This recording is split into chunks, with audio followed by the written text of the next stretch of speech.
નમસ્કાર દર્શક મિત્રો, વડોદરા ટુડે ન્યૂઝમાં આપનું સ્વાગત છે। સમાચારમાં વાત કરીએ તો સૂત્રોના અહેવાલથી લોકચર્ચા મુજબ આજે પણ મકરપુરા પોલીસ સ્ટેશન હદ વિસ્તાર અને માંજલપુર પોલીસ સ્ટેશન હદ વિસ્તારમાં ખુલ્લેઆમ બે રોકટોક બિંદાસ દેશી દારૂની છૂટ આપેલ વહીવટદારના પરવાનગીવાળા અને વહીવટદારના રહેમ નજર હેઠળ ચાલતા પરપ્રાંતીય અંગ્રેજી શરાબના અડ્ડાઓ ચાલી રહ્યા છે।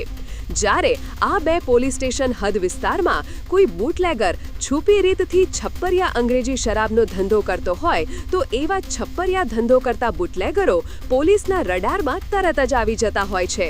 ત્યારે માંજલપુર પોલીસે પ્રોહિબિશનનો એક ગણનાપાત્ર કેસ શોધી કાઢીને આરોપી હેમંત જયંતિભાઈ પટેલને ભારતીય બનાવટના વિદેશી દારૂના જથ્થા સાથે ઝડપી પાડ્યો છે।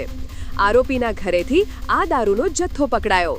પોલીસે દારૂની અલગ અલગ બ્રાન્ડની 750 મિલીની કુલ 211 કાચની બોટલો જેની કિંમત આશરે 2,16,000 રૂપિયા છે તે કબજે કરી હતી।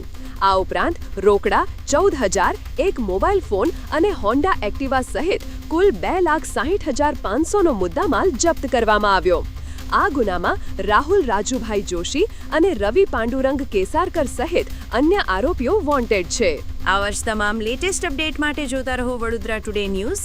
નવું વર્ષ એટલે કે વિક્રમ સંવત 2082ના શરૂઆતથી વડોદરા ટુડે ન્યૂઝ ચેનલના ગુજરાત રાજ્યના તમામ શહેરના તાલુકા જિલ્લાના દર્શક મિત્રોને ખાસ વિનંતી કે અમારા વડોદરા ટુડે ન્યૂઝના તમામ સમાચાર જોવા માટે હવે અમારા ફેસબુક, યુટ્યુબ, ઇન્સ્ટાગ્રામના પેજને લાઇક કરો, શેર કરો, સબસ્ક્રાઇબ કરો અને કોઈપણ સમાચાર અને જાહેરાત અને તમારા વિસ્તારમાં કોઈપણ જાતની ગેરકાયદેસર પ્રવૃત્તિઓ ચાલતી હોય અને ભ્રષ્ટાચારની પોલ ખોલવી હોય તો અમારા વોટ્સએપ નંબર 9687328624 અથવા તો 9687906224 પર સંપર્ક કરવા વિનંતી।